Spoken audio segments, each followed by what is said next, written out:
Hello, everybody. Welcome back to Aquarius Rising Africa. So, good morning, afternoon, evening, wherever in the beautiful world you might be. I hope you're having a fantastic week. And welcome back to another Thursday with our favorite, what do we call him? Monster hunter, cryptid detective. Dennis, I think we should give him a proper name for this channel. Detective Dennis. Yes, Detective Dennis of the cryptids. Yes, so we look forward to the show tonight. We're going to be talking about the vampire cult of sex magic. So Rasputin, Crowley, and the Golden Dawn. That's kind of freaky, man. Okay, let's have a look.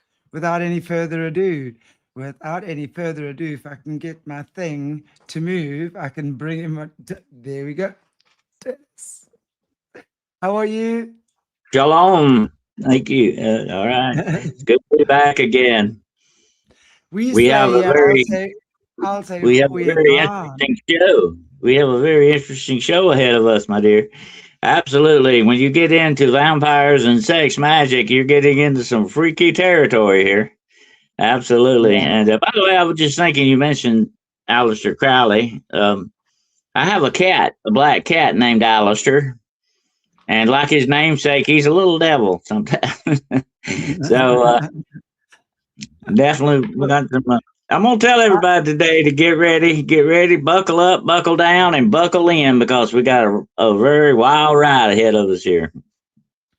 Well, I think we often speak about and have often spoke about vampires and stuff on the show. I know we've had Beverly Rhodes on with you as well for one of your previous shows. And she was a vampire nanny, right? So, and she got, I mean, like here on her arm, they were like Oh munching yeah, on her. That's that like was a so great show. good. That Yeah. was a great show we did. Yeah, very good. So, I mean, vampires are real, that's for sure. And it is said, rumor has it that it's actually the vampire cult that controls this planet. And the more we look at it, the more it makes sense, because not just energetic, parasitic, loose harvesting monsters sucking our energy, right, and using us as gravy, but also, I mean, the whole currency is blood, right? Everything is about blood. It's blood pacts, blood magic. Um, War is all about blood. Poverty is all about blood and suffering, fighting. So yeah, I mean, for sure, makes a lot of sense to me that would be the case. Absolutely. I'm glad you brought that up because, we have that Hollywood impression of, them sucking and drinking blood and all that, but that is part of it.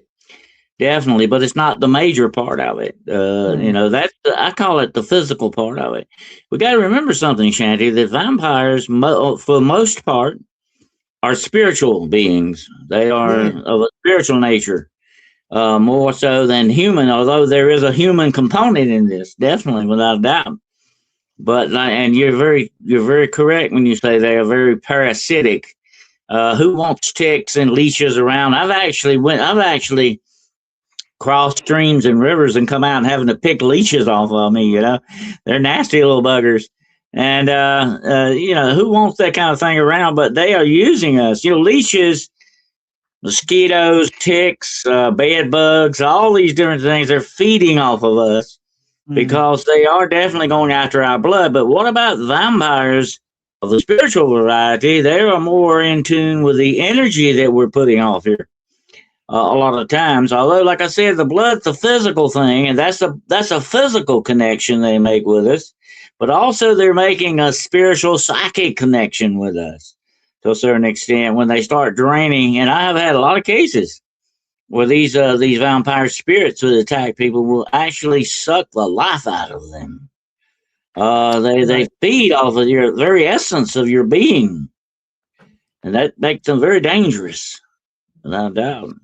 Yeah, Uh, that's very true. That's very true. I mean, mhm. it's a whole, and as you're saying, they're spiritual beings, but it would make sense, because spiritual and physical have to match. So if their spiritual nature is that to suck the life force out of another, right? On a spiritual level, there's no physical blood there, right?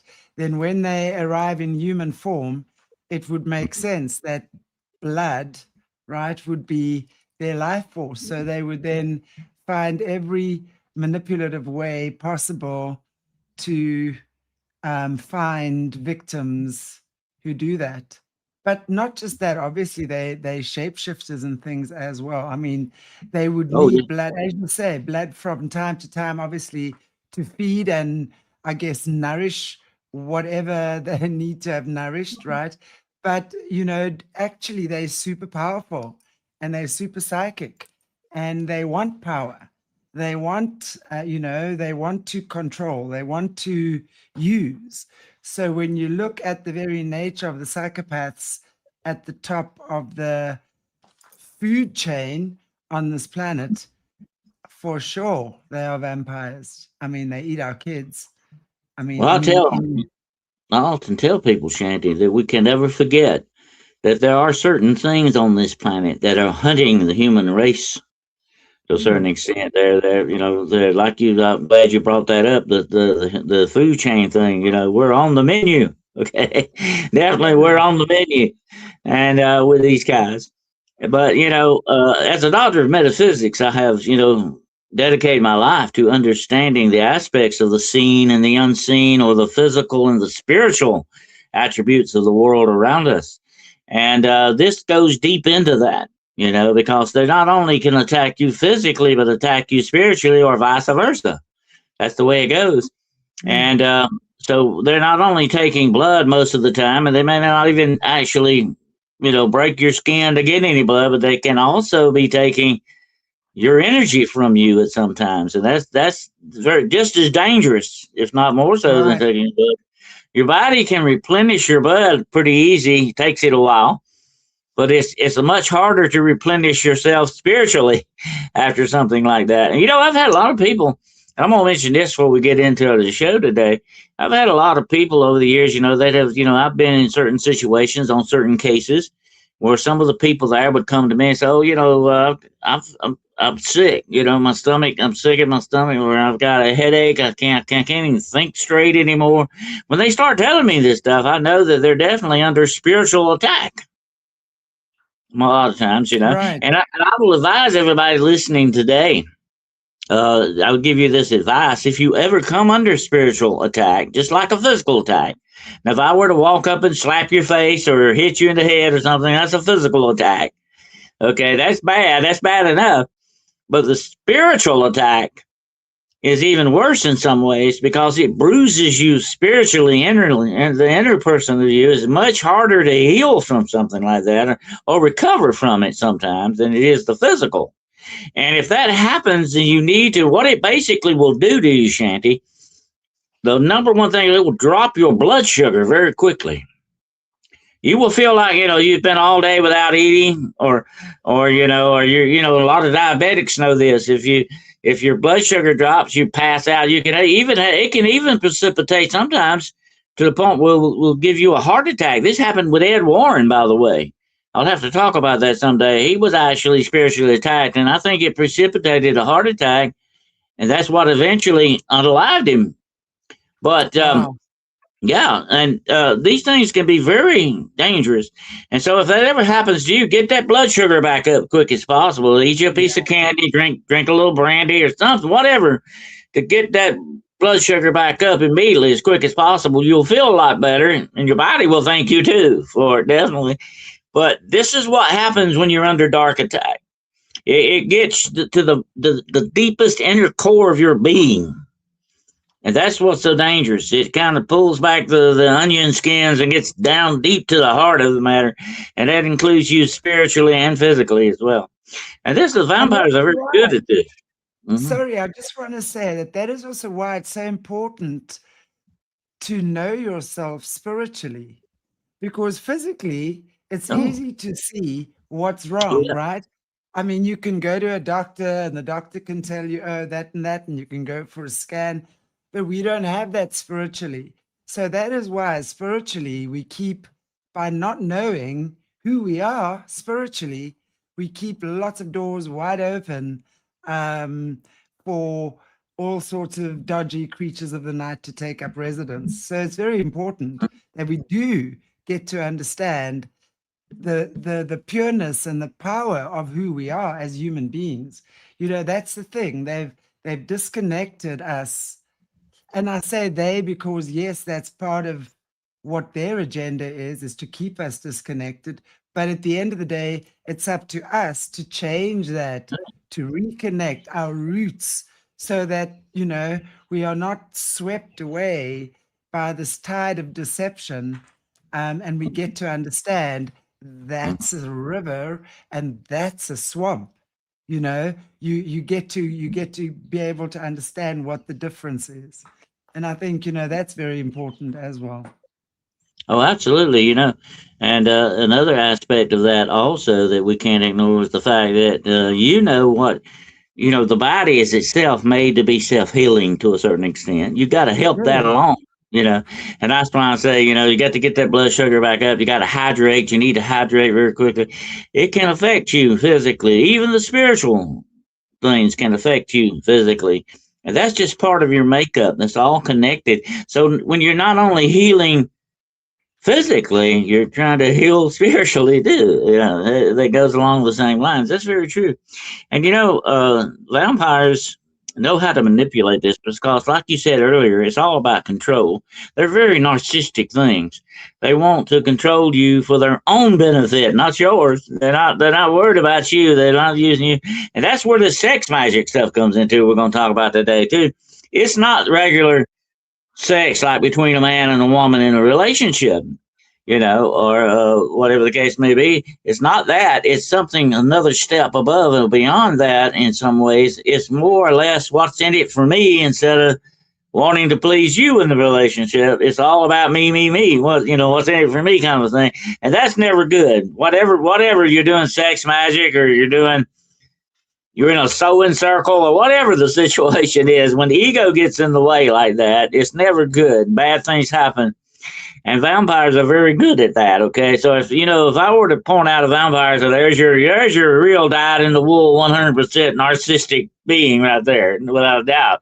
Because that's what makes parasites that way. They're very narcissistic.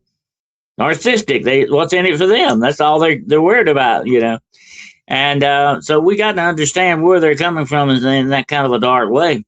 But when you look back through history and see some of the stuff, and we're going to talk about Rasputin and people like Rasputin and Aleister Crowley and Jack Parsons and some of these guys, they were all in it for them. They were very selfish people. It was just all about them. They didn't care about anybody else, They had nothing in mind but themselves. Unfortunately, you and I, we all know a lot of people like that, unfortunately.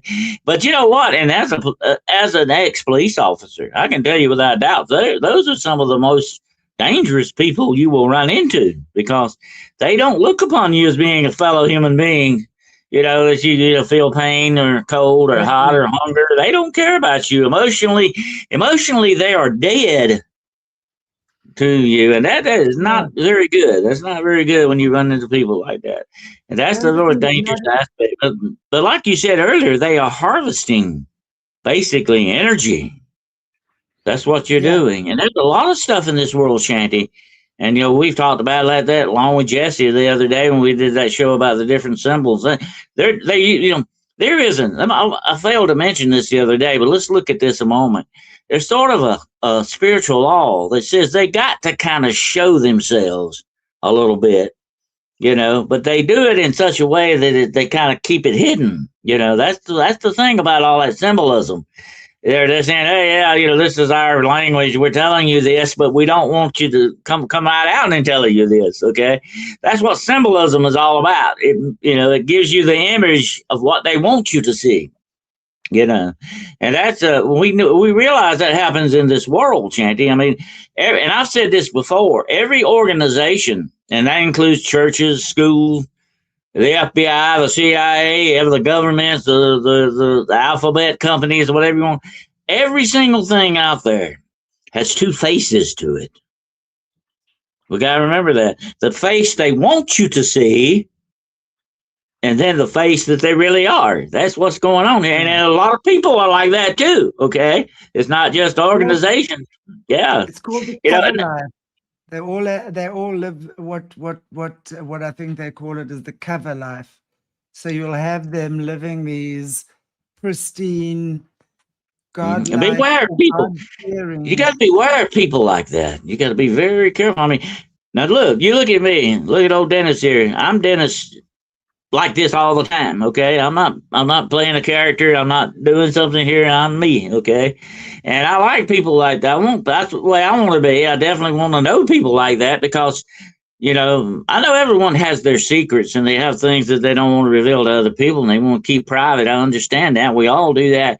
But you should not put on a false, you know, front to deal with people. We need to be honest. You know, if we cannot give people anything but our honesty, we have done them a good deed, you know. But these guys like Rasputin, Aleister Crowley, and others, they weren't very honest, not only with people, but with their very selves, for that matter, you know. And as Shakespeare says, thy life long through, you know, be honest to yourself, you know. But we don't do that. We fail to do that. And we wear masks sometimes of what behind, and we hide behind that mask of what we truly are, you know, and that's not good. When you encounter people, and that's the vampire right there, because look at the vampire. He is able, and like you said a few minutes ago, they can shapeshift any kind of supernatural creature. And like I said, we're not talking about human vampires today, okay? I'm talking about spiritual vampires. They can get you to see them the way they want you to see them. They control your reality. It's like the witchcraft we talked about. And, you know, I can go deep. We're going to have to do a show on witchcraft again one day and talk about Ocean in Africa and all some of these other things. But the interesting thing is they're trying to shift your reality, and that's never good. That's ultimately lying to someone, no matter which way you look at it. You know, that's not being honest. They're very dishonest. And that's part of this. And when you shapeshift, you're presenting an image to someone that, you know, that's not the real thing. You know, which way you look at it. And vampires are very good at this. We call it the glamour. You know, and if I were a vampire, no matter how bad I might look, and I might look like warmed over death, eventually it does that to the body. I could present myself to you to look like the drop dead gorgeous thing you've ever seen. You know, and I've really got you. I've really lied to you in a big way, more than some people can lie to you. I've really pulled it over on you here, and I've done it for what? My own purposes, not to help you. I'm putting you at a disadvantage. So, and this is the vampire completely. This is what they're doing, and that doesn't matter whether they're taking your blood or they're taking your energy, your life, essence, whatever that might be. And you know, I remember telling you about that case I had one time with that woman that had a voodoo priestess actually sick a vampire spirit on this woman, and she almost died. This thing was sucking the life out of her. And the doctors couldn't figure out what was wrong with her and all that. And that's exactly what it was. And until we broke the hold of that vampire spirit on her, she was going in a bad road going down a bad road with that, because that would have eventually destroyed her. But that's what these things will do if you let them do that. And parasites, just like if you don't remove a tick or even, and the biggest killer in this world is not mankind. We would think it is, but it's not. It's the mosquito. You know them well in Africa. And they're everywhere. We got them here too. They kill more people every year than bullets or wars or anything, okay? Nasty little parasites, yeah. And that's it's interesting you talk about the mosquitoes, because they've definitely been weaponized. They've weaponized those mosquitoes, those malaria mosquitoes. But there's certain parts in Africa that you'll get malaria. Not here. This is not a malaria area. But from what I understand, Shanty, think about this a moment. This is something to disturb you tonight when you get ready to go to bed and go to sleep. The mosquito is the perfect carrier for these things. Okay, I mean, there it is. It's just like, you know, a flying hypodermic needle. It's gonna get one, and you could look. You could put you could infect it with smallpox or anthrax or whatever you wanted to, and send that little bugger out to do what you wanted to. That's a weapon of mass destruction, without a doubt. Yeah. For sure, I agree. hmm They But want yeah, the it's government knows definitely that what too. we want. They've known that for a long time. I guarantee you that. But anyway, getting back to what we're talking about today with vampires. Okay, we definitely know that they're harvesting energy from us in many whatever the way they're doing it. And this is what ties in with the sex magic. And we'll get to the vampires in a little while. We'll kind of put the vampires on the back burner here for a minute. Let's talk about sex magic. Sex magic, they believe, certain people believe in under certain circumstances while having sex, whether it be with a partner or whether it be, and some unfortunately these guys are pedophiles too, okay? Like Epstein and some of these other guys. That's going on too. And also they're doing incest as well and doing this in bestiality with animals. I kid you not. All this stuff is going on with these guys because, or women, as the case may be, they're trying to obtain the energy, the power put out by the act of sex. Okay, that's what sex magic is all about. They're trying to harness that energy.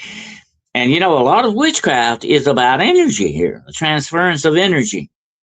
Okay. That includes the spells, hexes, curses, and all these other things they do. All of this is tied into energy, and that's the perfect ground for the vampire. Okay, when you think about that, so they would be definitely attached to that, and we're going to tell why that is like that. But anyway, the interesting aspect of all this is that this energy that puts out, they're not talking about is an emotional energy, but guess what else they're talking about? It's not just the emotional energy of sex. It's the psychic energy of sex. There's a certain amount of psychic energy being put out. That's what they want to harvest. And they believe, there is a belief, especially with Aleister Crowley. He believed that if you could harness this energy, you could create a metal. He had a name for it. I can't think of what the name of the metal was. It was albuum or something like that. It had a weird name to it. He believed you could create a metal from that. And this metal, you could take it like and put it in a wand or put it in whatever you want to, would actually open portals or spiritual doorways. And would do a lot of things, but it was hard. It was actually harvesting. This is hard to wrap your head around, okay? But it's harvesting psychic energy and turning it into a material. Makes sense to me. They can do that because if you look at what the dark forces do, they take everything spiritual, which is non-physical, right? And it's like spirit and matter. And they are master because they're masterful alchemists, right? We know that. So through the process of physical alchemy, because spirituality is a process of alchemy as well. You know, we have all the metals in our body that all work together. So they've been able to dissect the human anatomy brilliantly, and therefore are able to emulate what it can create. So basically what you're saying to me is they've harvested the energy of the orgasm, and they've been able to turn the orgasm into matter and put it into some type of wand or whatever it is, they magical amulet that they use, and it would spark up. It makes sense that they can do that. It really does make sense that they can That do was the that. goal. That was the goal that he was trying to accomplish for that. And also Jack Parsons was experimenting with that as well. And, you know, we talked about Jack Parsons before, who was really a messed up dude. Okay, I mean, he was even having sex with his own mother. Okay, believe it or not, he was really screwed up. But he would actually hire prostitutes to do this as well, and he kept working away because he thought they could actually materialize this stuff. It would be sort of, well, they called it something like very much like a god compound. It was able to do a lot of very interesting things, supposedly, if they could manufacture it. And now I'm going to do a little Hollywood backtrack here for you right quick. There used to be a movie out years ago. You may have seen this. You may be familiar with it. But it was called Simon, King of the Witches. And it was like it was very 1960s type of a movie. Okay, it goes way back to the 60s. And what it was about a guy named Simon who actually thought he was king of the witches. Okay, and he was trying to do this with sex magic. He would have sex with a woman and he was trying to get this material to materialize, and he kept failing at it because his lust got in the way of the ritual itself, what he was trying to do to get this to produce that. And I remember one time, one scene of it, he fails and gets mad, says, I almost had it, but my lust got in the way. Okay. And so it's not about pleasing yourself sexually. It's about harvesting this energy. That's all it's about. And is that not vampiric? Definitely, without a doubt. Yeah. So, and in the movie, he did finally materialize it. And he was that, but he screwed himself up with it. It came out sort of a moralistic story to the end of it. He messed himself up, and he got killed because of it. But anyway, it's a very interesting 1960s movie if you ever get a chance to watch it, called Simon, King of the Witches. But anyway, he lived in the sewer too. By the way, he lived in the storm drain under Los Angeles. So he was a real freaky guy. So anyway, that's what their goal was, and that's why Aleister Crowley founded the Golden Dawn, and of course, that means the Enlightenment, the new age of enlightenment. That's basically what that was, the symbol of. But this was the knowledge he was seeking. This was the power he was seeking, and the energy that he was going after with that, and that's what it was all about. And when his wife finally got to the point where she wouldn't participate with it, he started having to find other. We got rid of one wife, I think, and got another one who was more apt to do what he wanted to do. It was all about, but he was very, like I said, very hedonistic and very, very narcissistic, because it was all about Aleister. It was nobody else. It didn't matter about anybody else. Okay, that's what he was wanting. He wanted what? The power. That's what this all comes down to, the power. And you got to remember, that's the one thing the vampire is all about. Power. Power over you, power over the situation, power over reality. Because they're parasites. They want that power. Take a look. I don't know if you're very familiar with a very holy plant. It's called, of course, mistletoe. You know about that. Mistletoe was venerated and it's a parasitic plant, by the way. It lives on trees. It will eventually kill that tree because it feeds off of it. But the ancient Druids looked upon mistletoe as a holy plant because it grew between heaven and earth. It didn't grow in the ground. It didn't grow anywhere. That was very holy to them. And of course, they worship certain trees for that matter too, as well in some way. And to this day, it is said that by certain people in occult knowledge, that, if you hang mistletoe over your door, whether it's Christmas or not, it keeps out evil spirits, supposedly. They considered it a very holy plant. And that's where a lot of tradition began about kissing under the mistletoe. That's a little sex magic right there, by the way. But anyway, that's where all that stuff started. But I digress. Let me get back to one of the most interesting guys in all this. And I thought if Aleister Crowley and Rasputin could have hung out together, what a club that would have been. Okay, definitely. But we're going to talk about Rasputin because this guy is fascinating, Shandy, to no end. He was nothing but a Russian peasant from Siberia. Now I'm going to say something about Siberia back in the old days. That was sort of, the trashy place in Russia. Most of Siberia was founded by prisons. They had prisoners there and they had work details there. So Siberia was looked upon as the trashy part of Russia, and that's where Rasputin came from. And this was, I think he was born like about 1869. And he was born on a farm in Siberia. And he got into a lot of trouble in his youth. He was very well known by the constables around there. And he would do crazy stuff, he would steal things. And he was very disruptive in school. He never learned to write very good because he wouldn't go to school. Okay, he was out stealing stuff, doing things like that. And his sex drive was way out of sight. We'll get into that in a little while. But anyway, he was always up to no good, definitely. And by the way, I was going to mention this. His name is Rasputin. Rasputin in Russia means no good, just, despicable. And I have to wonder about somebody without the Raz on there named Putin. But that's another story for another time. But anyway, Exactly. what his name might really mean, yeah. But anyway, I wonder if he scanned the Rasputin in some way or another, but you never know. So anyway, Rasputin kind of lived this life a while. Now, I think he had to leave town one time because he stole a horse. Back in the old days, you didn't steal horses. That was a hanging offense, by the way. You didn't steal someone's horse. And so he stole a horse, I think, and went on a ride with it or something. He had to leave town for a while. So he came back, and they said when he came back, he was kind of changed. He was different, and he got married. He started trying to settle down. He got married. I think he had about 3 or 4 kids. And he had one son, and I think three daughters. I think that's the way it went.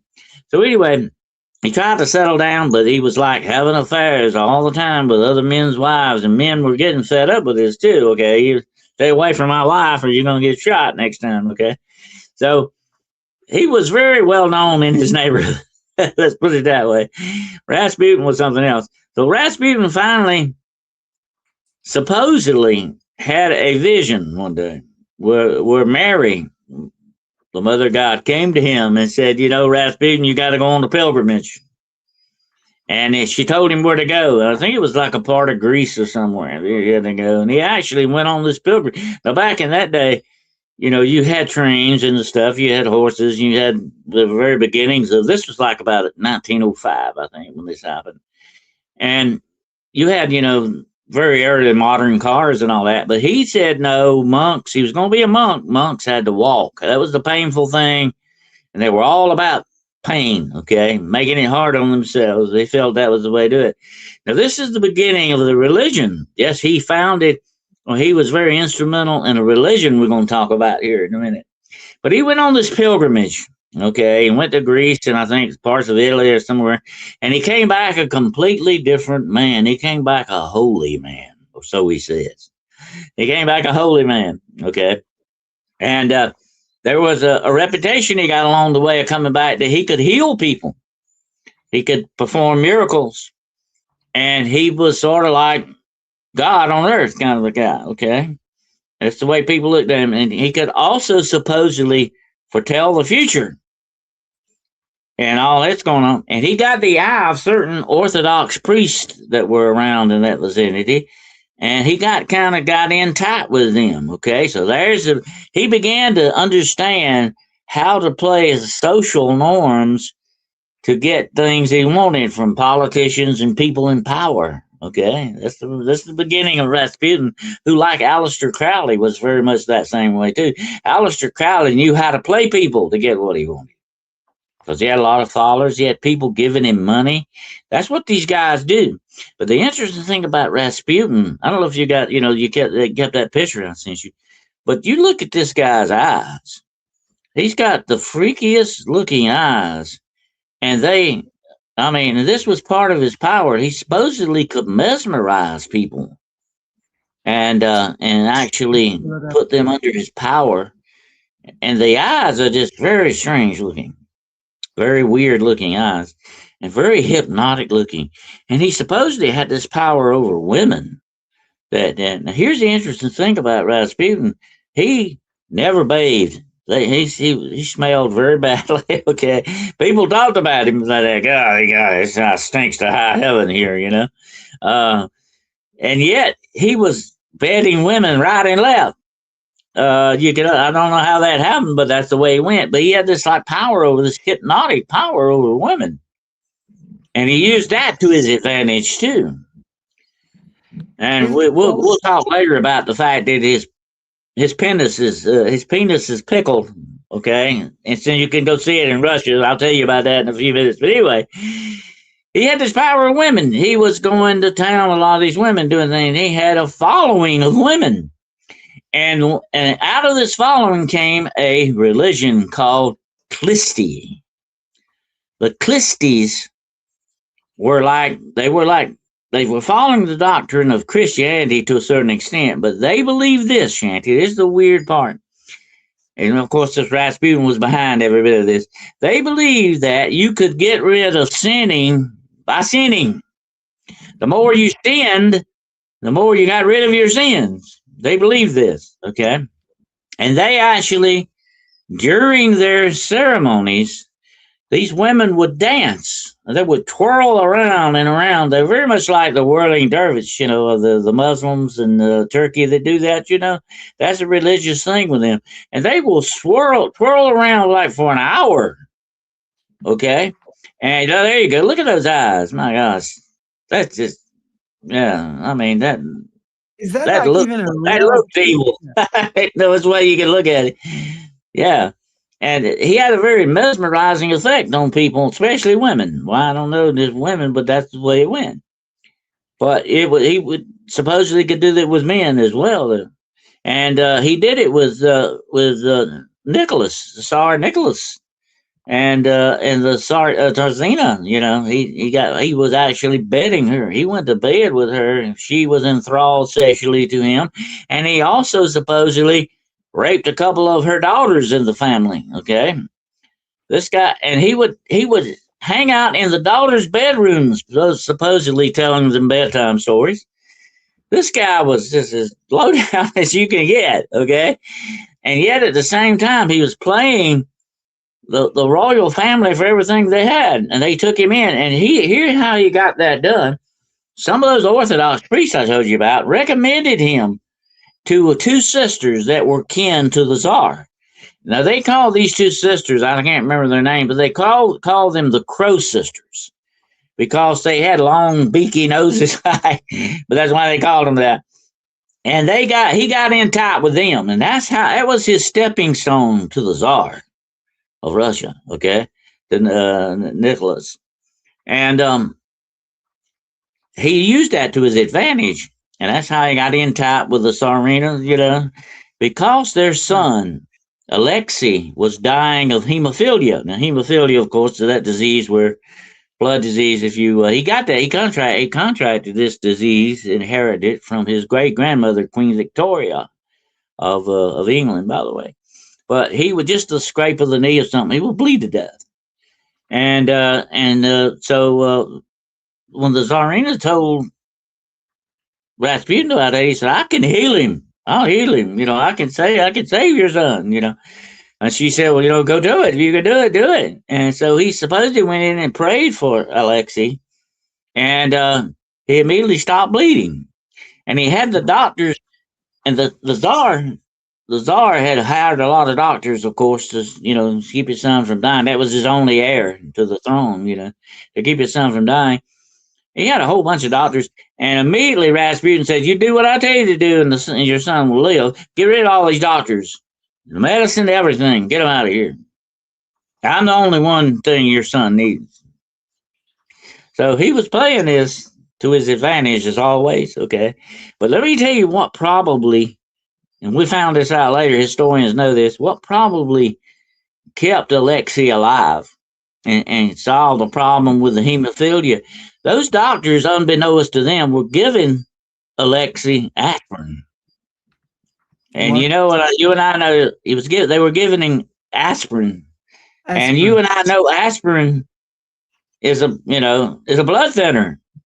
That would be the one thing you would not want to give somebody with hemophilia, okay? And as soon as they quit giving him the aspirin, he quit bleeding. I mean, it helped the bleeding thing, okay? It didn't cure him completely, but I'm saying now whether you know Rasputin knew that or it was just luck, we'll never know, okay? But that's what happened with that. We kind of understand where that went. He was not a supernatural holy man going around healing stuff and doing miracles, okay? He definitely was not. I can vouch for that. But he had that reputation, okay? And he played on that reputation. He kept that mask up. That's who I am. That's what I do, you know? And if you want to be saved, if you're a woman, you got to go to bed with me, okay? And he was all about the sex.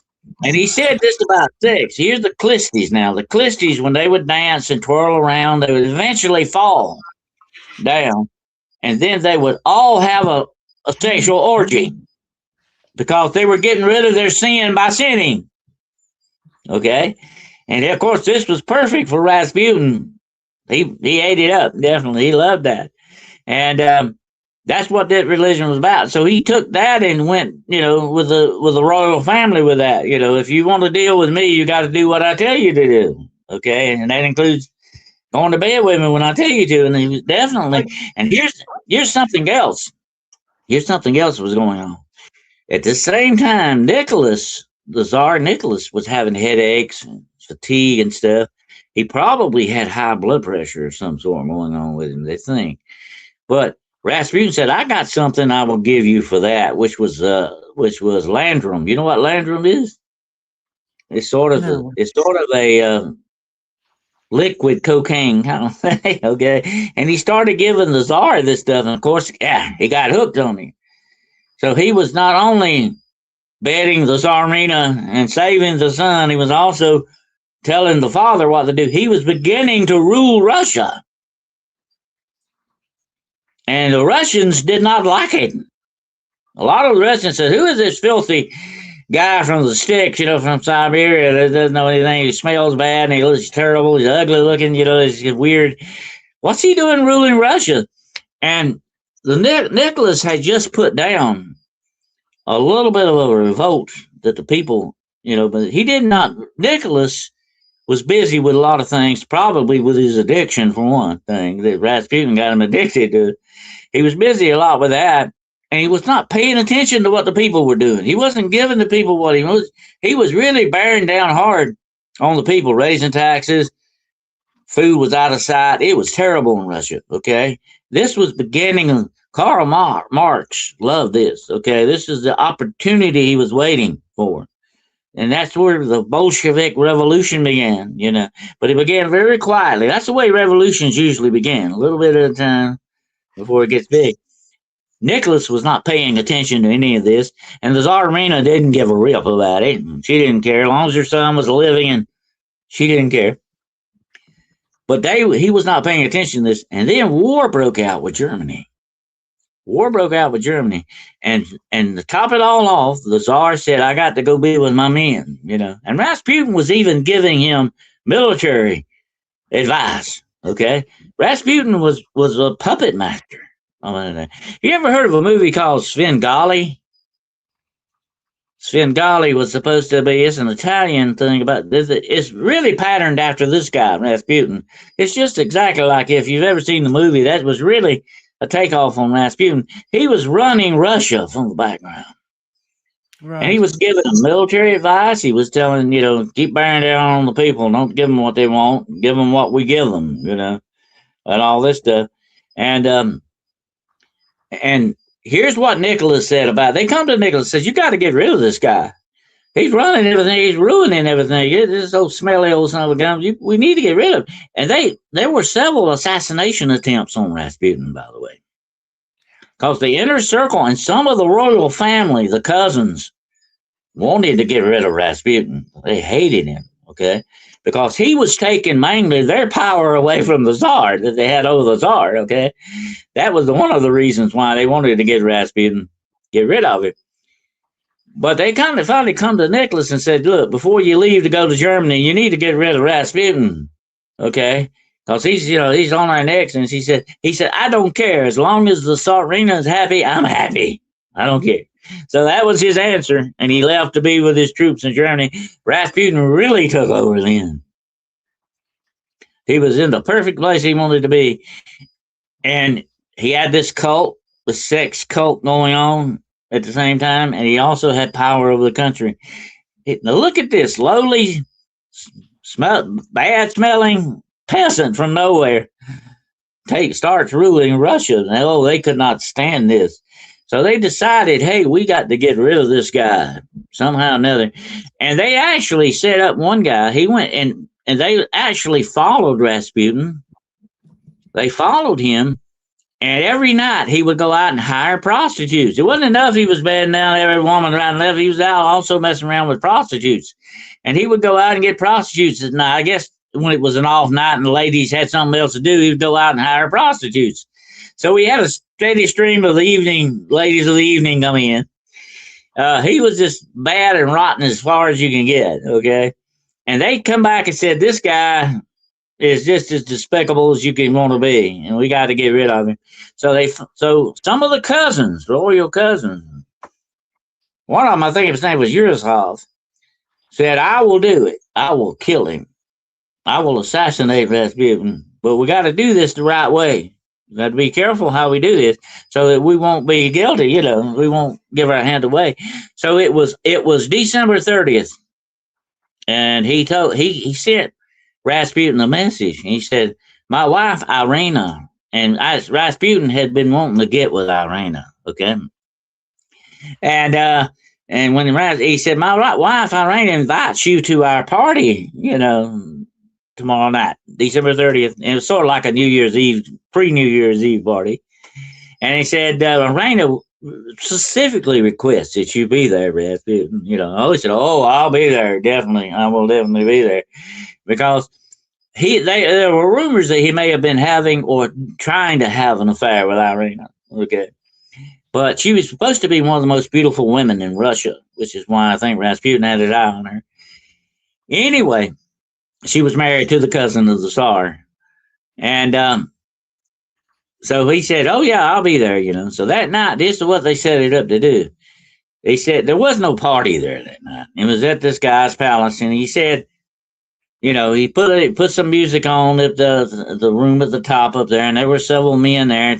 There's about maybe a group of about 5 or 6 men in on this plot. Okay. This is when it gets really, really weird. It's Hollywood very much right here. Okay. So Rasputin comes in, and they're in a basement room, and the guy tells him, "No, sit down, Rasputin. You know, take a load off. I'm gonna give you some wine. I got some cakes. I got some donuts, pastries here.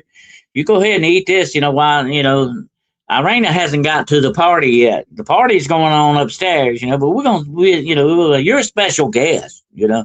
We're going to keep you down here till Irina gets here, you know."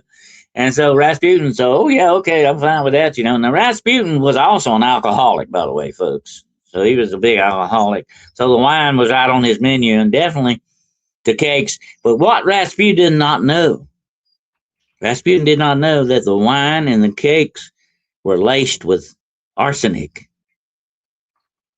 Okay. And this was the plan. They were going to poison him. Okay. And 30 minutes went by. He's eating cake, drinking wine, having a good time. And the guy keeps pacing the floor. When's the guy going to drop dead here? Because he keeps eating his cakes, huh? Because he put the arsenic in it himself. All right. He just keeps sitting there like it's nothing, you know, like it's just another day in the park for Rasputin here. And he keeps saying, where's the party? Come on, you know, where's your wife at? I want to meet her, you know. And he said, well, have some more cake, you know, have some more cake, some more wine. So he goes upstairs. He does excuse himself. I mean, he goes upstairs and he tells the guy, what we're going to do, he's not dying down here. He should have been dead 30 minutes ago, you know. He should be dead. He should be pushing up daisies here. What's going on? And the guy says, well, I don't know, but keep giving him more cake and, you know, keep putting him off for a while longer. We'll see what it's got to work. You know, it's got to kill him. Did not do that. 30 minutes passed. 30 more minutes passed. The guy comes back upstairs. He said, I'm desperate. Well, this is not working. For some reason, I don't know. We don't know why. This guy may be some kind of sorceress or something. Sorcerer. I don't know. He's not dying. He should have been dead an hour ago. You know? So one of the guys says, here, this will kill him. Give it. And so he hands him a pistol. He says, go down there and shoot him. We got to get this done. We got to get out of here. Okay. So the guy goes down there and walks up behind Putin and shoots him in the back. So Rasputin falls out of the chair, is twitching on the floor, and he finally stops. And the guy goes back up and says, he's dead. I killed him, you know. And they said, good, okay, we got to make plans to get rid of the body and everything, okay? So they all go downstairs. Rasputin's not there. And the trail of blood leads outside. Rasputin is walking through the courtyard, leaving the palace. And the guy says, this is not real. We can't poison him. We can't shoot him. You know, what's going on here? And, of course, this is a reputation about the vampire thing. We're going to get to that in a minute. So the guy raises the pistol and shoots him 2 more times. Bam, bam. And other guys pull their pistols out and start shooting. They riddle him with bullets. And there's blood all in the courtyard and everything. They said, okay, we got to get him in the car quick. They get him in the car. They take his clothes off of him, some of his clothes off of him.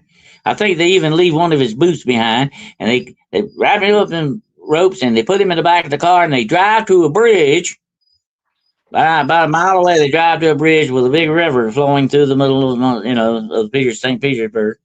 And it's icy. It's in the winter. And there is like a big hole, though, in the middle of the river. Some rivers will not freeze completely solid all the way across, and this is the way that river was. So here's the weird thing. Supposedly they pull Rasputin out of these guys got enough bullets in him to sink without putting any ropes or blocks on him, okay? He's got enough lead in him to take it down. He's still moving. He said when they take him out, he said he moved. He's still moving. It wasn't a reflex action. He was still alive, supposedly. So they threw him in the river. So if the bullets don't kill him, the river will get him, Now, I've seen Rasputin's autopsy photos, okay? And here's the interesting thing. A lot of people, historians said, he was dead before he ever hit the river. Well, that many bullets in him, that man was dead. Not true. When they pulled him out of the river a day or so later, a few hours later, or whatever it was, they pulled him out of the river. His hands were like this. He was trying to, evidently under the ice, trying to find a way out of the ice. He was still alive when they threw him in that river. They also found water in his lungs. Which means so he was alive when he hit that river. Why could they not kill this man? Well, here's the theory, okay? Are you ready for this? There was a lot of rumors that this guy with those eyes definitely was a vampire. Yeah. Okay. And they say that he was attacked in Greece. That's why he came back different, completely different, very evil. Mm-hmm. That while in Greece, he was attacked by a Volvalica. That's a Greek vampire, supposedly. And she turned him into a vampire. And all these many times he'd been a vampire. And which is why he didn't come out a lot in daytime. And why that, he was not just having sex with women. He was actually feeding off their sexual energy. He was a vampire. Now, here's the clincher. According to occultists and people that know these things, and it's kind of interesting, vampires supposedly cannot cross running water. Running water is very deadly to vampires. They can't get in it. They can't cross it. They can't wade in it. They can't swim in it.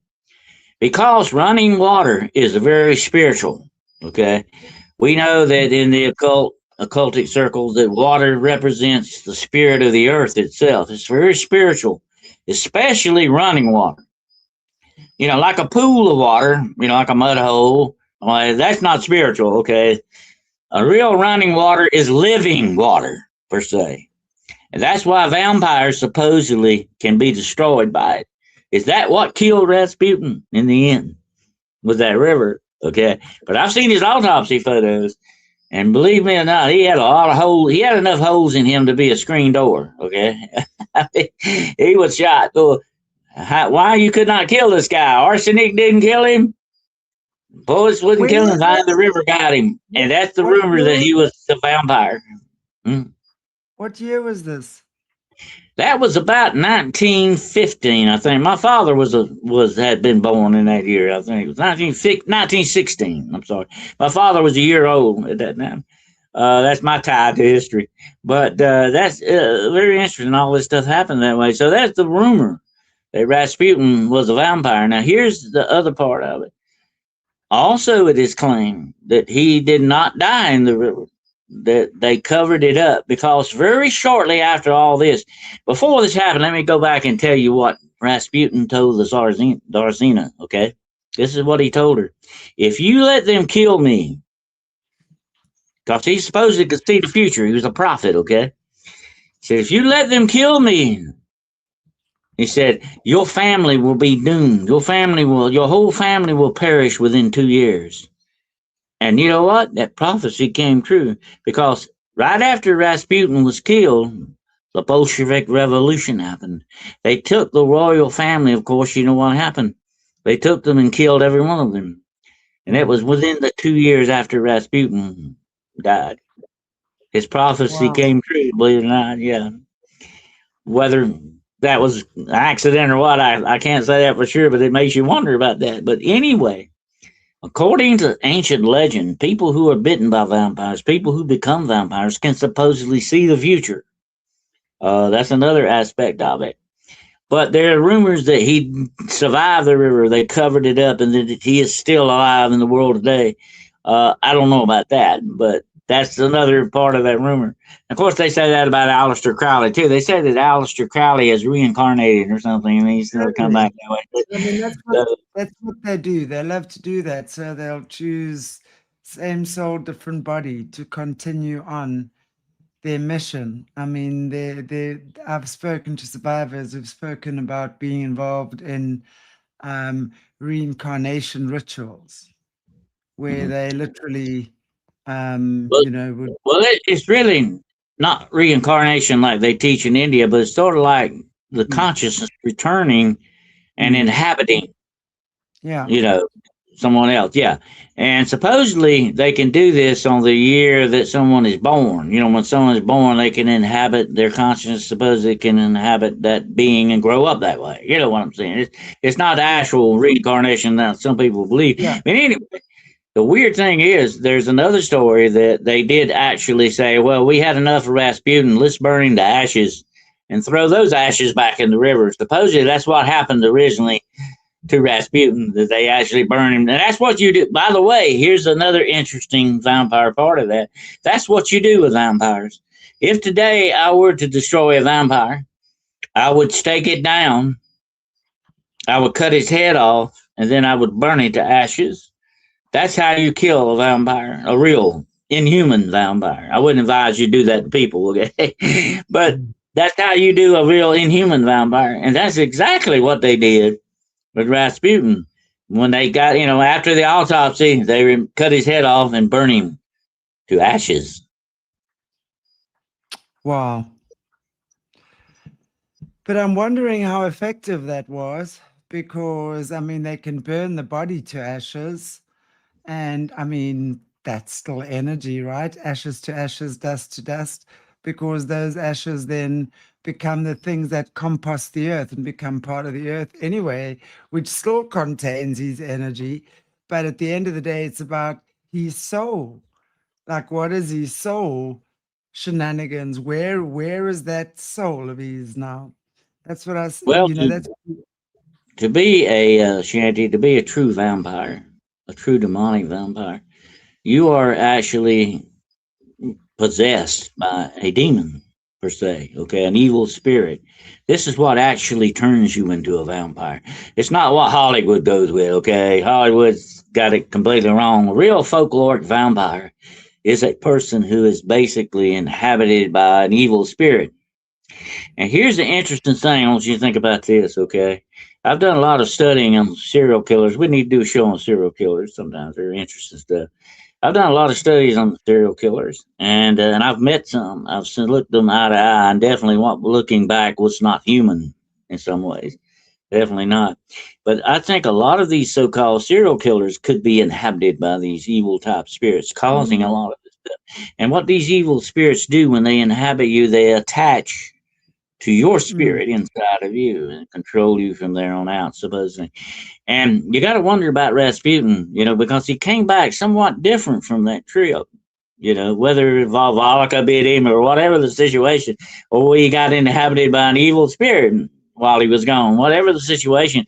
You got to wonder that about, and listen to this very closely. And it's like with Jack the Ripper. I think he was definitely demonically possessed, because, I've done shows on that, where he was actually killing women in a ritualistic way, by the way. They didn't talk about that at Scotland Yard. They didn't know about ritualistic murder back then, like we do now. I took classes on it. Okay. It's freaky stuff. But Jack the Ripper was actually doing that to women. He was actually opening them up like a portal. Okay. That's the way you do in these certain rituals. So you got to wonder about that with people like Rasputin and that. And remember one thing very interesting. I don't know if you're familiar with the Helter Skelter murders of Charles Manson. And I followed that along in real time back when I was young. I followed that very closely. Very interesting. I want you to remember something. And that man was possessed, okay, without a doubt. Charles Manson was possessed. You could just look at him and tell that. Just like you could look at that picture of Rasputin. There's something not right about that. So Charles Manson said something very interesting at the end of his trial. And it's something we all need to think about, okay? And they were taking him off in chains for the rest of his life. And he was very lucky because at that, just a few months before that, they outlawed, the death penalty in California. So he was the rest of his life he was imprisoned. And a lot of women were trying to marry him, by the way, when he was in prison.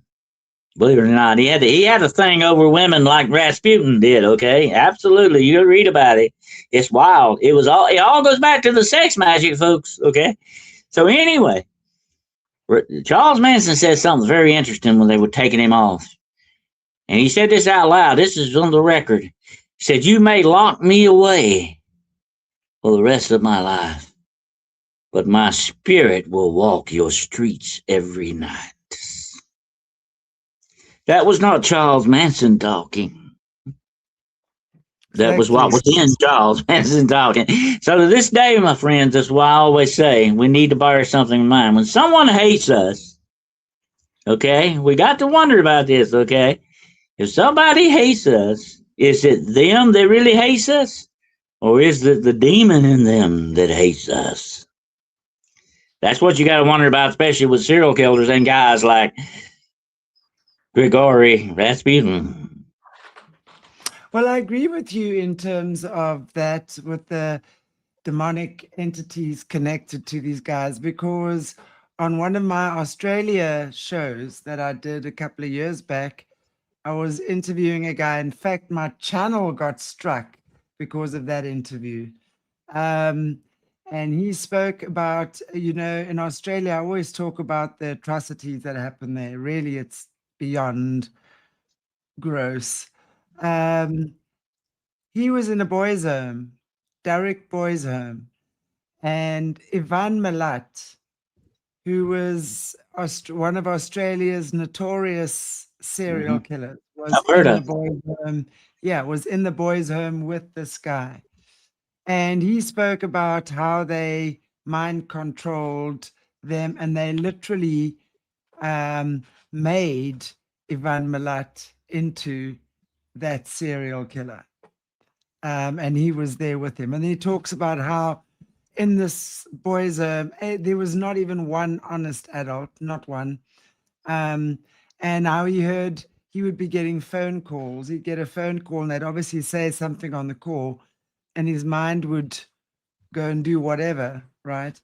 But then somehow that stopped with him. I don't remember the exact story the guy was actually speaking to. But yeah, there's a lot of that happens in Australia. They've got a very strong brotherhood network there involved in every area. Yeah. That's kind of like Charles Manson with the family. He had his own group and all that. These guys, he had a Jesus complex. They thought he was Jesus. Okay. They thought Charles Manson was God, just like they thought Rasputin was God. They thought he was God on earth.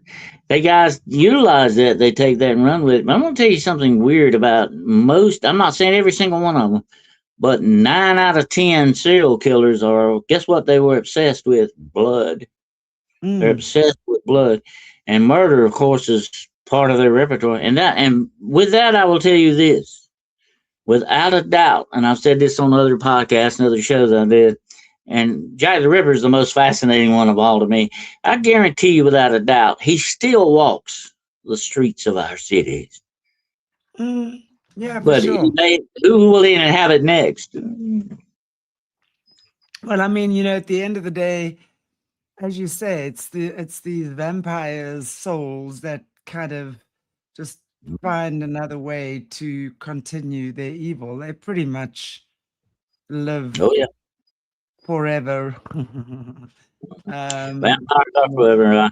I wrote a story about that one time called "They live in the house of forever, but it's a hell on earth." Okay, because Incredible. it's not a Mm, pleasant place to be. Definitely not. exactly. And that's why they create such hell for everyone else as well. Hmm. Seriously, because it's, hell for them. And when you look at what a lot of the survivors had to go through at the hands of these parasitic psychopaths, right? Um, it literally is creating that hell so they can create it for someone else. And they Hmm. do that with humans, obviously, But it's yeah, it's one of the ways they have access to the human beings is through creating trauma and torture, obviously, with the children. And that would be their They're feeding off their pain and way. misery. You know, they Totally. don't just feed off of energy; they feed off of No, totally. pain and misery, Well, negativity. adrenochrome. Yeah, Yeah, the yeah. adrenochrome. Mm. And that's the number one reason why I always tell people if they're going monster hunting. Okay, if you're going to be a monster hunter, you got to have a pure heart. You got to be coming from a good direction here, whatever you do, because what you're dealing with are things on a low frequency level here. They're a low vibrational thing, and they want to pull you down to their level, and Mm. you don't want to do that because you want to stay at your high level of frequency. You don't want to go down to, and that's very important. That's what these things are. But people tell me, "Oh, there's no such things as vampires." I say, "I beg to differ. If you're not a student of history, if you say that, you got to look at these guys. No, for Even Hitler, sure. even Hitler. Look at Hitler. He was very much like a vampire in some ways. But we Uh, govern, I mean, let's look at the controllers of the planet, the yeah, Vatican. Let's look at the yeah. Vatican as the Mhm. source. It's like the head hive. I mean, They're what do we feeding. have there? We have masters of deception. We have shapeshifters. We have blood suckers, blood eaters, cannibals, um, bringers of trauma and destruction. So they're gonna filter that off into each and every one of their veins, basically, And right? we did a show about the feast of blood. The feast of the wolves and the banquet of Yeah, blood. Yeah, they always this blood. they do consume human flesh. By the way, I mean that's part of the Yeah, ritual. totally. Yeah, Totally. I mean, as you said, and everything is about blood and consuming blood, consuming another's life force, whether it's done psychically or spiritually. Um, they consuming the life force of another, and whether I'll they give you a con and quick anecdote on that. Okay, in the Bible, God gave King Saul a command about the Amalekites. There was a group of people called the Amalekites. And God told Saul, wipe them out. Kill every one of them, man, woman, child, kill their dogs and their goats, kill everything, wipe them out. And of course, Saul did not do that, which is what cost him his kingship. But a lot of people say, why would God say that? Why would he say, wipe out these people like that? Well, there's an interesting side note on this. According to ancient Hebrew folklore and tradition, the Amalekites had another name. They were called bloodlickers. They actually were cannibals and vampires. That's basically what they were. And that's why God wanted them wiped out. They were children of the Nephilim. mm, well, exactly. So it's all this evil stuff, and then like Beverly was saying, because she was a vampire nanny, to Mhm. her handler was Patrick Daniel Rhodes, who's a descendant of Cecil John Rhodes. Beverly herself is not a bloodline Rhodes. She was adopted into the family, and he was her handler. But she speaks about that, and what she was saying was that there's churches and organizations that have created homes for or havens for these people or the vamps. Mhm. So the Mormon church for sure is one of them because of course people can then become vampires if they want to as well, but it's a process, right? They've got to get that thing in their blood, and it's just weird. And being fed off and watched, and it's apparently a process of like 18 months, and most people don't survive it if you want to become that way. And it's exactly what you're saying. Super powerful spiritual abilities, right? Like literally hearing people's thoughts, knowing the future, so they can therefore plan and corrupt things in the way they want it. They can orchestrate it, and they can manipulate timelines to suit them if they don't. And that's exactly what they do, because I've heard this a lot, is that let's say someone gets assassinated and no one can understand why. And then you'd hear, well, there was someone that could look 5 or 10 years or 2 years down the timeline, and the what the person was supposed to become, they did not want. So they would eliminate them now, long before possibly they even have the opportunity of becoming whatever they feared, right? So, yeah, I mean, I've heard a lot of that kind of story, those kind of stories. It's a conjecture by theologians that one of the reasons why the swine was considered to be an unclean animal in Jewish tradition, and you probably being a farm girl, you know what I'm talking about here. When you slaughter a pig, they're very bloody. It's hard to get the blood off of them, and God commanded the Israelites very strictly, do not let one drop of blood pass your lips. Don't even eat bloody meat. You clean the meat off, he said, and of course you can't do that with hogs because they have very strange blood vessels all over them. Yes, that's that old saying, bloody as a hog. Okay, that's the way they go. When you butcher a hog, they're very bloody. And that may be one reason why the hog was considered unclean by God, because God strictly commanded, do not take any kind of blood at all into your body, because the blood is the life. And that was probably part of the ritualistic part of the Jews. They didn't do that, and but the heathen people did. Yeah. I've also heard that the reason for that is because pigs are contain partly human DNA. When you're looking, Well, I've heard that too. Yeah. yeah, and when you're looking at, well, I've spoken to quite a few people that have survivors of child I hunting think parties. that's a good point, because it might have been kind of close to human DNA, which is why God considered it to be off limits. But I think there's a lot of chimera nonsense going on for various reasons. But I want to just finish what I was saying. Not only is it the partly human A, which I think is something to do with the chimeras, but also what some of the survivors were saying, a lot of them actually, is that after they've done the hunting parties, right, they would then throw the remains into the pigs. And so the pigs are consuming that human flesh, and then you consuming Oh yeah, yummy yeah. bacon. So they make it very available, right? And I mean, they make it very delicious, right? For whatever. I mean, I think 95% of the meat eating population is addicted to bacon, actually, right? It's a very popular meat, or some type of ham, because that's like Christmas, like, right? You have your ham and your turkey or whatever it is. So think about that as well. It's a tradition, actually. Pig, pork, ham, bacon, whatever, has become like turkey over Thanksgiving and Christmas, ham as well, and turkey, right? As a tradition. The poor turkeys, I wonder what they did. They deserve to get that karma.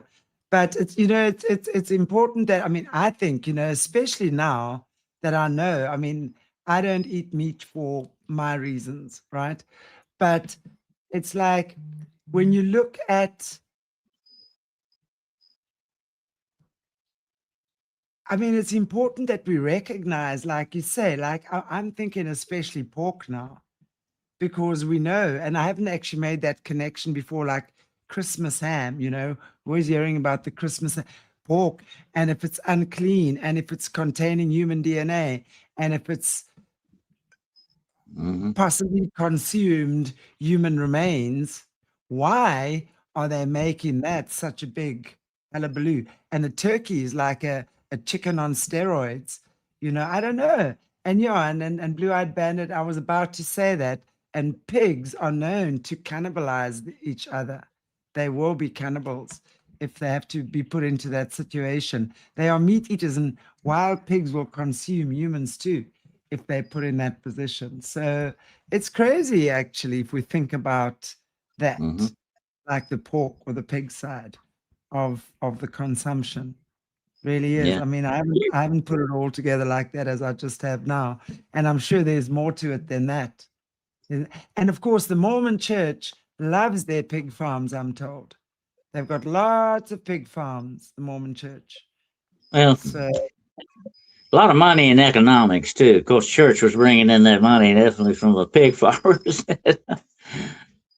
Yeah. And also another thing I wanted to say, what Jesse has often spoken about, is when they take these babies in the womb, right? And they tamper with them and they create chimeras pretty much in the womb. They will do it with pigs. So they'll put on a little pig snout on the nose and little pig hooves. And so that they will often use. And think about it. If people, tattoo artists, when they're practicing, what do they practice on? Pig skin. I've heard that a lot because it's very similar to human skin. What is this? Actually, pigs have a blood vessel system like we do too, I was by the going to way. say Yeah. that's actually what got me to think about this, because that's exactly human beings have a very fine blood vessels, right, in our body. So that is another pig thing. I mean, it might be. It's and then of course, pigs are big Christmas, and Christmas, we know, right, is actually a time of blasphemy. Oh my gosh, think about that. Or If you really think sacrifice. about it. Yeah, and blasphemy, total blasphemy. And you know, so the sacrifice, you eating pigs, it's such a big thing, but really at the end of the day, why have they made it so big? Why haven't they made beef on that day so big, or lamb, like, right? Why pigs, which is already such a contentious thing, and they're doing all sorts of weird things. And pigs have the intelligence of a 9-year-old child. They're super intelligent. Thank you so much, William. I appreciate you. Yay. Yeah, that's very true. And next time we get together, since you brought that up about that, next time we get together, I might do that about is Walmart a demonic portal for you? I did a show on that the other night, and there's some really freaky stuff going on at Walmart. And there are reports of people going in but not coming out, meaning, from there. And there's supposed to be rumors that there are tunnel systems under Walmart and Target and different stores like that. Supposedly they're kidnapping a lot of children through these things for these purposes as well. We might have to do a show on that sometime. I think you'll find that very, very interesting. Is some of Well, these, are they demonic portals or what? What's going on with that? It's very strange. I'm sure, but you know what else? Since you mentioned Walmart, um, a year or so ago, I did a show on Ellen DeGeneres. What is Ellen DeGeneres doing in Africa? Because her wife bought her this big gorilla sanctuary in Rwanda, which borders and Rwanda, yeah, and the Congo, right? With Yeah, where yeah, gorillas are. And yeah. I looked at who her patrons are, like members of this organization of hers. I mean, there's a lot. Walmart is one of them, actually. Mhm. I mean, Oh, what they're the big. F is Walmart They're dead. doing as a The Walton member of family. a gorilla foundation? What on earth would they be doing, having any business in a gorilla foundation? You know what I'm The saying? Walton So there's family is the biggest. a lot of suspect ones there. the most, richest family, one of the most richest families in the world. They definitely got their hands in a lot of things. They're a conglomerate now. The family became a conglomerate after Sam Walton's death. It changed completely. The whole company did. You got to wonder about that, Shanty, because I was telling somebody the other day, you have a lot of disappearances in these places. And look at the symbol of Walmart. By the way, a lot of people say it very closely resembles the ancient symbol of the sun god. It looks like a flower. It looks like that too. It does. It's very interesting. And also, some people say it looks like a tunnel bore. It has six blades like on it. And there you come up again with that number six on there. But if you look at the Walmart symbol, you got to wonder about that as well. So it's really freaky. But I did a great show on that.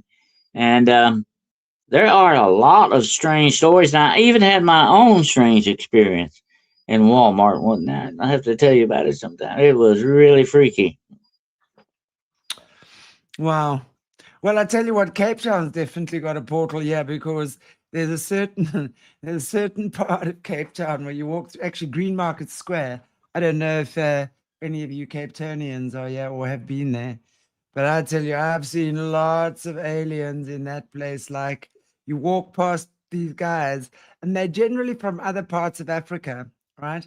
And they've got these very interesting looking little hitchhikers on them. That's There for you sure. go. But I Yeah. tell people, I warn people, Shanty, when you go in large crowds, be very careful because that is where definitely a lot of these supernatural beings go. Vampires gravitate towards it. All these different things. You're gonna experience some really weird things when the large crowds, wherever you're at. So you got to be very careful, be on your guard in a large crowd because things can get kind of spooky. Yeah, exactly. And it's true what you're saying, just to mention, and I want to just wrap up with this because I know we're out of time now. Um, we talk about sex magic. It's got nothing to do with, or very little to do with the act of sex itself, absolutely, but more about the energy or the orgasm. And that's what, and I know, um, what's that sex act? Got Sting and his wife were doing it. You don't actually touch; it's all energy. I can't remember the name now. Not Kama Sutra, the other one. Well, Sting and his wife. they would also, and I've warned people about this because there's a very famous actor died doing this. David Carradine What what's was his found name dead. though? They would do the What's the name of strangulation. it? They do the No, not strangulation. strangulation. No, Okay. not strangulation. It's the other one where you're just talking like sexually. But what they do, where you're just connecting with the other person's energy, and what they do then, so it's about that energy connection, the sex magic, and activating actually the Kundalini, right? Because that's Oh, yeah. actually why the Kundalini. That's actually why tantric sex. Thank you, thank you, Tantra.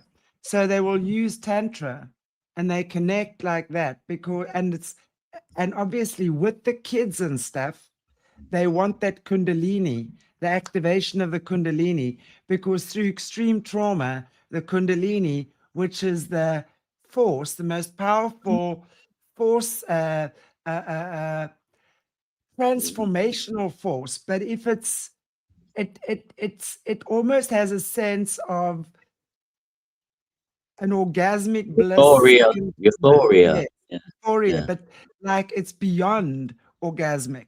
So they will Mhm. go for that because that energy is what drives their magic. So they will, it's not about that moment of having that orgasm and having an hour of nice time. It's about the energy. And that's why tantric sex is used a lot in sex magic, because that orgasm that you have with another person can last for up to a week, with Mhm. tantric sex. So they would often use that, and I'm sure that's why they were, Sting and his wife Trudy, Sting from the Police.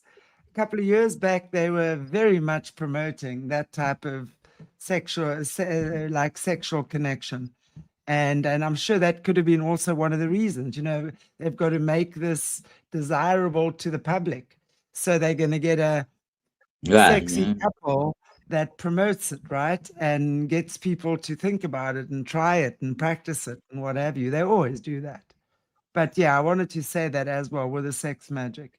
They will use tantric sex between two. The mages would do that, by the way. That's how the mages, when the mages in the system would need to power their magic, they would have tantric sex with someone else. Not And tied into necessarily. the alphabet. Yeah. Yes. No, not necessarily abusing a child. I think that's for different reasons, or a woman or whatever, or sex. They would often do the tantric sex because that's an energetic orgasm that can last for up to a week. So, And a lot of times, though, in some of these dark witchcraft rituals, they use pain and trauma to produce orgasmic type effects as well in this. So that's where your S&M comes in, your yeah, sadomasochistic BDSM. type stuff. Yeah. Absolutely. In fact, I interviewed one of the survivors who was also programmed for the BDSM, and he was talking about that subspace where they, and obviously, I mean, that is a very different sexual experience to a normal one. It's all based on pain and trauma, right? And I can understand it when there are survivors, because that, of course, is what survivors are then programmed into and groomed into, some of them. Because what he was saying to me as well is there's a whole trade market for these BDSM, the slaves. They're auctioned. These people are auctioned on the dark web. I mean, so there's a whole cult of that. And I mean, that is something, Oh, yeah. I want to do more shows on that in the future, because I really think people There need to is know. It's there, very dark. there is a horrific ritual. It's called, that they used to do in the Highlands of Scotland, by the way. It was called the Tachurn. The Tachurn, now this is horrible to think about. They would actually round up all the cats they could find, and they would roast these cats alive, one at a time, over an open fire. And the trauma and the pain, the screaming from these poor animals was supposed to institute this suffering and pain, this trauma, and it would supposedly form on a way to raise demons, that they supposedly hear this suffering, feel it in hell, and it would appear and give Yeah, the you what you pain. wanted. Yeah, Yeah. The pain, because that's they would horrible. respond to that trauma. And of course, I mean, everything of God is we want to create, we want to preserve life, we want to help those who are suffering, right? But everything with them is so inverted that they get so much pleasure out of the suffering of another, as much Mm. pleasure as what we have in It empowered. creating life. They Yeah, have that much pleasure in taking life. And the more yeah. joy we can have in life, the happier we are. The more suffering in life, the happier they are. It's a whole different, it's like the inversion of God's original law. Anyway, Oh, yeah. we are out of time. So I want to say thank you. Is there anything you want to wrap up with before we end off this evening's show? Yeah, you can come over and visit me on my channel, Hunting the Shadows YouTube podcast channel. And I have shows on Monday, Wednesday, and Friday at 8 o'clock p.m. Eastern Standard Time. And I've been doing a series of lectures on Saturday night at 9 o'clock p.m. Eastern Standard Time on supernatural beings. So you might want to tune in for that as well. Also, you can contact me if you need to. I have a paranormal consultation service.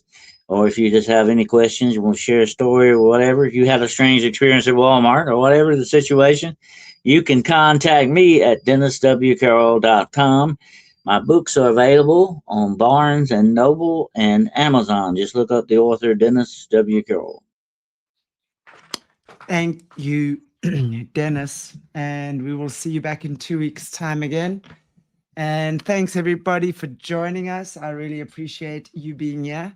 If you missed our show last week, actually last week, Thursday, with Dennis and Jesse, And in fact, the last 3 weeks, we've been looking at vampirism and that sort of thing with Dennis. And then last week was Dennis and Jesse, and she was decoding and looking into some of the sigils and just giving us some info on that. So very super interesting. And Yeah.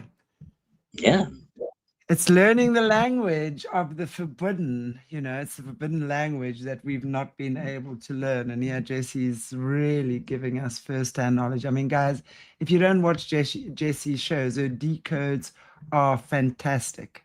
She does brilliant decodes on the dark arts, if you want to call it that, to be nice.